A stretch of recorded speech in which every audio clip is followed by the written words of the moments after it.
malam.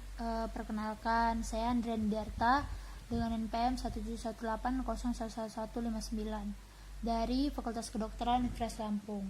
Saya mahasiswa angkatan 2017, ingin bertanya seputar persepsi masyarakat tentang, ya kita tahulah saat ini sedang terjadi pandemi COVID-19. Jadi saya bermaksud mengetahui persepsi masyarakat terhadap COVID-19 ini. Sebelumnya saya mohon maaf jika mengganggu waktunya. Apakah Anda bersedia? Oke, saya bersedia. Baiklah, kita mulai dari pertanyaan pertama terlebih dahulu. Apa yang Anda ketahui tentang penyakit COVID-19 ini? Jadi COVID-19 ini menurut saya adalah wabah yang sering terjadi akhir-akhir ini. Kita juga sih biasanya ya nyebutnya corona ya. Setahu aku corona ini penyakit menular yang setahu aku bisa menyebabkan seseorang demam dan nyerang ke saluran pernafasan sih. Mungkin itu tadi secara umum ya. Lalu dari segi penyakitnya sendiri nih, apa yang Anda ketahui tentang penyakit yang disebabkan oleh COVID-19 ini? Mungkin cara penularannya atau spesifiknya tentang penyakit ini gitu. Kalau setahu saya ya, COVID-19 itu kan nama virusnya ya. Jadi itu virus sejenis SARS gitu kalau saya pernah dengar. Jadi dia menyerang saluran pernafasan kita. Terus kalau menularnya lewat manusia, saya pernah dengar sih istilahnya apa ya, yang airborne disease ya kalau nggak salah. Jadi memang menyebar lewat udara. Itu sih setahu saya. Saya juga kurang paham secara mendetail ya.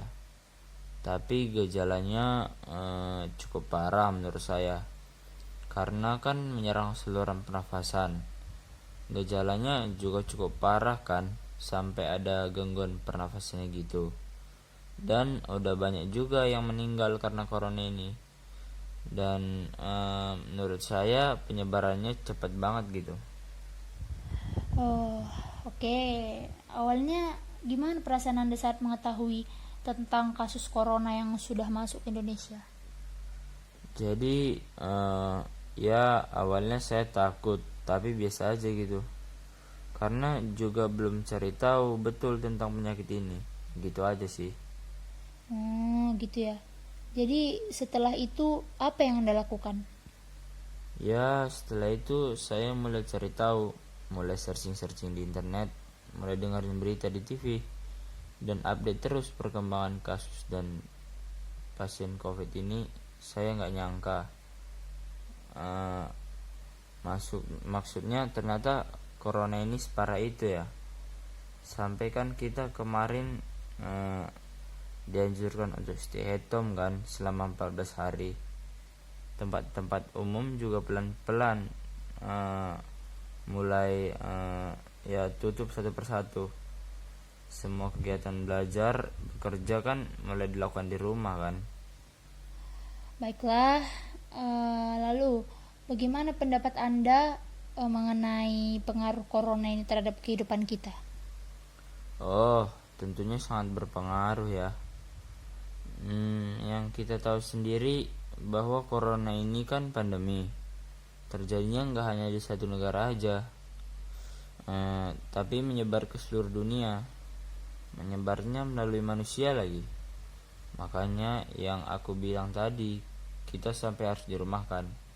Tentu kalau aktivitas kayak bekerja, belajar itu harus dilakukan di rumah, pastinya kan akan berbeda lah. Contohnya aja, aku kan harus mengikuti kelas online kan, melalui Google Classroom, Google Meet, dan media lainnya. Aku sendiri merasa berbeda gitu rasanya. Ya jadi semakin banyak yang gak aku ngerti. Dan jujur aku pribadi jadi semakin malas belajar. Udah gitu tugasnya makin banyak lagi. Oh iya, paling pusing lagi masalah sinyal yang sering bermasalah. Baru nyadar sekarang kita ternyata lebih efektif emang kegiatan belajar mengajar itu harus secara tatap muka gitu. Kalau dari segi ekonomi, ya kita semua tahu dan merasakan lah, ekonomi sekarang makin susah. Tahu sendiri juga, orang-orang juga banyak yang di PHK dan penghasilan pasti menurun kan. Jujur nggak pernah nyangka sih bisa terjadi pandemi yang kayak gini. Maksudnya nggak nyangka aja gitu, keadaan sekarang jadi serba susah, nggak bisa main juga kan sama teman jadinya. Oh, begitu ya. Tapi dari pendapat yang Anda sampaikan, bisa dibilang itu pengaruh negatifnya. Tapi sebenarnya pandemi ini tuh ada pengaruh positifnya nggak menurut Anda? Dampak positif ya, rasa saya ada sih. Ya, dibalik dampak negatif yang kita rasakan, saya percaya pasti ada dampak baiknya juga. Contohnya ya, saya jadi punya banyak waktu sama keluarga di rumah. Apalagi biasanya juga kan saya full day kan sekolahnya. Terus saya juga pernah dengar sekilas yang katanya apa tuh, yang lapisan ozon mulai mengalami perbaikan. Kalau kata orang-orang mungkin ya bumi perlu istirahat. Oh, begitu ya. Baik, oke. Jadi bagaimana cara Anda dalam menyikapi pandemi COVID-19 ini? Mungkin spesifiknya bagaimana cara pencegahannya menurut Anda? Kalau melihat keadaan pasien dan perkembangan kasus ini, saya jadi ada ketakutan tersendiri sih. Makanya semenjak ada himbauan untuk stay at home itu, saya benar-benar ngelakuin dan benar-benar gak keluar. Tetap di rumah aja, kecuali untuk keperluan-keperluan mendesak. Dan tentunya kemana-mana pasti pakai masker ya. Tapi habis itu langsung pulang. Yang pasti menerapkan social distancing ya. Terus ini juga kayaknya bukan saya aja yang ngalamin. Saya jadi rajin banget sekarang cuci tangan. Setiap dari manapun saya pasti langsung cuci tangan. Dan mungkin ya jadi lebih menjaga kesehatan aja gitu. Mulai minum vitamin C, padahal dulu jarang kali lah. Sekarang jadi mulai rutin 2 hari sekali. Terus jadi lebih jaga kebersihan sih. Mungkin ya itu menurut saya kalau soal pencegahannya. Emang biasanya keperluan mendesaknya itu apa aja sih? Ada aja sih biasanya. Misalnya saya harus pergi bareng mama saya untuk belanja kebutuhan rumah tangga. Atau misalnya saya ada keperluan untuk alat-alat tulis. Ya kayak gitu-gitulah. Terus menurut Anda sendiri, gimana pendapat Anda mengenai keadaan masyarakat terhadap himbauan dan peraturan yang ada? Waduh, jujur aja ya, nggak bisa berkata apa-apa sih. Saya lebih yang di posisi serba salah juga dalam memberi pendapat kayak gini. Gimana ya bilangnya? Saya sebenarnya agak miris dan kecewa ketika melihat masih banyak yang nggak patuh dan belum memberi perhatian seutuhnya dalam memerangi si corona ini. Saya yang nggak pernah ya kecewa atau marah dengan orang-orang yang terpaksa keluar untuk bekerja. Itu kan keadaan mendesak ya. Saya juga nggak tahu gimana kondisi dia. Gimana kalau memang dia sangat butuh uang untuk menyambung hidup, ya nggak?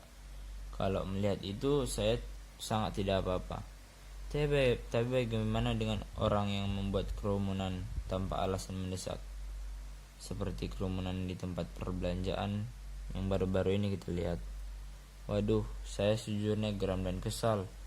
Tapi di satu sisi saya berpikir juga, saya lagi-lagi coba memposisikan diri saya sebagai mereka gitu. Ya mungkin saja memang mereka sangat membutuhkan barang yang mereka cari itu. Jadi sebenarnya saya lebih di posisi yang bingung. Jadi ya mungkin saya sih cuma bisa pasrah aja gitu. Semoga yang terbaik ke depannya. Baiklah, terima kasih untuk pendapat Anda. Mungkin ini terakhir pertanyaan dari saya ya.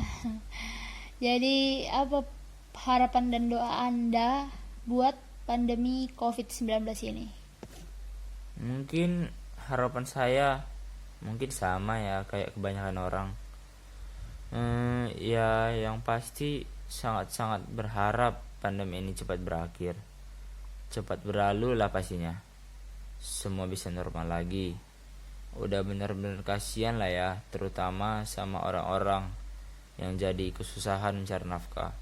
Semoga pemerintah dan semua jajaran yang terlibat bisa selalu sehat, kita semua juga sehat, pasien-pasien corona juga bisa secepatnya sembuh, dan pokoknya kembali seperti dulu lagi lah keadaan kita. Dan semoga semua orang bisa lebih menjaga diri, menjaga kesehatan, gak usah keluar lah kalau memang gak perlu kali. Ya apalagi ya, mungkin itu aja sih.